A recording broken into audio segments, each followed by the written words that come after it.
എല്ലാവർക്കും നമസ്കാരം. എൻ്റെ പേര് അഡ്വക്കേറ്റ് ആൽഫിൻ ജോയ്.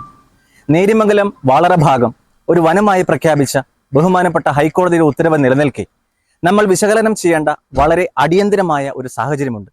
ബഹുമാനപ്പെട്ട ഹൈക്കോടതിയിൽ ഹർജി നൽകിയ ഹർജിക്കാരൻ നിവൃത്തിയായി ചോദിച്ചത് മേൽപ്പടി സ്ഥലം ഒരു വനം എന്ന നിലയിൽ വിജ്ഞാപനം വന്നിട്ടുണ്ട് എന്നും അതുകൊണ്ട് തന്നെ ഈ സ്ഥലത്ത് നിർമ്മാണ പ്രവർത്തികൾ ഹൈവേ അതോറിറ്റി നടത്താൻ പാടില്ല എന്നുമാണ്.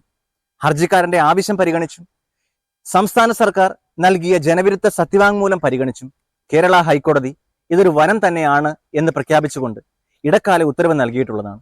എന്നാൽ ഈ ഹർജിക്കാരനും നമ്മളും മറ്റു ജനങ്ങളും ഒരേപോലെ മറന്നുപോയ ഒരു കാര്യമുണ്ട്. ഈ നിയമങ്ങൾ പ്രാബല്യത്തിൽ വന്നാൽ വലിയൊരു വിഭാഗം ജനങ്ങൾ അത് നേര്യമംഗലം വാളറ ഭാഗത്ത് മാത്രമല്ല, മറിച്ച് തൊടുപുഴ, കുന്നത്തുനാട് താലൂക്ക്, മൂവാറ്റുപുഴ, കരിമണ്ണൂർ തുടങ്ങി കോയമ്പത്തൂർ വരെ കടന്നു പോകുന്ന പ്രദേശങ്ങളിൽ താമസിക്കുന്ന എല്ലാവരും ഈ വനഭൂമി വിഷയത്തിൽ ഉൾപ്പെടും. ഇത് നേര്യമംഗലം വാളറ പ്രദേശങ്ങളിൽ മാത്രം താമസിക്കുന്ന ആളുകൾക്ക് മാത്രം ബാധകമാകുന്ന ഒരു കാര്യമല്ല.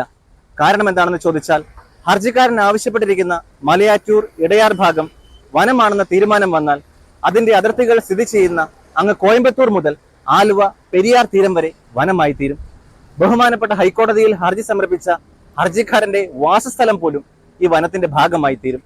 ഇപ്പോൾ ഹർജിക്കാരൻ നേര്യമംഗലം വാളറ ഭാഗത്തെ ഹൈവേ നിർമ്മിതികൾ നിർത്തിവെക്കണം എന്ന് മാത്രമാണ് ആവശ്യപ്പെട്ടിരിക്കുന്നത് എങ്കിൽ ഈ ഇടക്കാല വിധി സ്ഥിരപ്പെടുത്തിയാൽ ഈ സ്ഥിരപ്പെടുത്തിയ വിധി ഉയർത്തിപ്പിടിച്ചുകൊണ്ട് കോയമ്പത്തൂർ മുതൽ ആലുവ, പെരിയാർ തീരം വരെ വനമാണ് എന്നുള്ള അവസ്ഥയിലേക്ക് കാര്യങ്ങൾ മാറി വരും. നമ്മൾ ചർച്ച ചെയ്യുമ്പോൾ ഈ വിഷയങ്ങൾ കൂടി പരിഗണനയിൽ എടുക്കേണ്ടത് വളരെയേറെ അനിവാര്യമാണ്. എല്ലാവർക്കും നന്ദി.